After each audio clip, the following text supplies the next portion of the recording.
श्री कृष्ण की 16,108 पत्नियों का सत्य। स्वागत है आपका अनोखी कहानियाँ चैनल में। आज हम आपको एक और नई कहानी के साथ में आज आपके समक्ष एक और पौराणिक कथा लेकर आए हैं। भगवान श्री कृष्ण ने क्यों किया 16,108 कन्याओं से विवाह।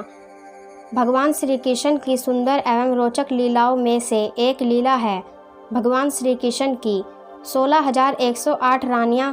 आखिर क्यों 16,108 रानियों से क्यों किया था विवाह? इसके पीछे भगवान की क्या लीला थी कि श्री कृष्ण भगवान ने जब स्वयं को राधा को समर्पित कर दिया था तो फिर भी राधा के होते हुए भी क्यों उन्हें इन रानियों से विवाह करना पड़ा। तो आज हम आपको इसी आश्चर्यचकित रहस्य के सत्य के बारे में बताएंगे। दोस्तों, नरकासुर नाम का एक राक्षस था जिसको पृथ्वी का पुत्र होने के कारण भौमासुर भी कहते हैं, जिसने 16,000 रानियों को बंदी बना लिया था। यह 16,000 कन्याएं द्वापर युग के राजाओं की पुत्रियां थीं। बंदी बनी इन कन्याओं ने भगवान श्री कृष्ण से प्रार्थना की, हे भगवान हमारी रक्षा करें। तत्पश्चात भगवान श्री कृष्ण ने राक्षस नरकासुर का वध कर इन सभी कन्याओं को उसके बंदी गृह से आज़ाद करवाया। जिसके बाद भगवान श्री कृष्ण ने इन सभी कन्याओं को उनके घर जाने की आज्ञा दी, तो इन सभी कन्याओं ने घर जाने से मना कर दिया, क्योंकि उन सभी कन्याओं का कहना था कि वह भगवान श्री कृष्ण से विवाह करना चाहती हैं, क्योंकि अब उन्हें इस समाज द्वारा ना तो स्वीकार किया जाएगा और ना ही उनसे कोई अब विवाह करेगा। समाज के नज़रों में वह अपवित्र हो गई हैं और अब उनका जीवित रहने का कोई उद्देश्य नहीं रहा गया है। वह अब अपने प्राण त्याग देंगी, इसी में उनकी भलाई है।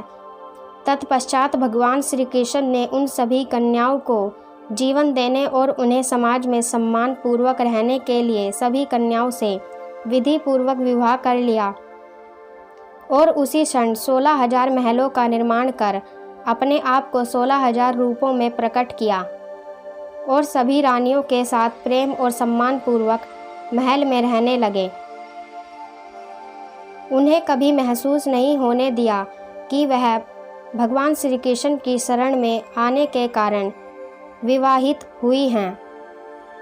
यह थी भगवान श्री कृष्ण की दयालुता, इसीलिए उन्हें भक्त वत्सल भी कहा जाता है। बाकी बची 108 रानियों का सच। द्वापर युग में जब भगवान विष्णु के अवतार श्री राम जी ने 108 कन्याओं ने तपस्या कर श्री राम से वरदान मांगा कि हे भगवान, आप हमें अपनी पत्नी बना लें और आप हमारे स्वामी बन जाएं, ताकि हम आपकी सेवा आपके पास रहकर कर सकें।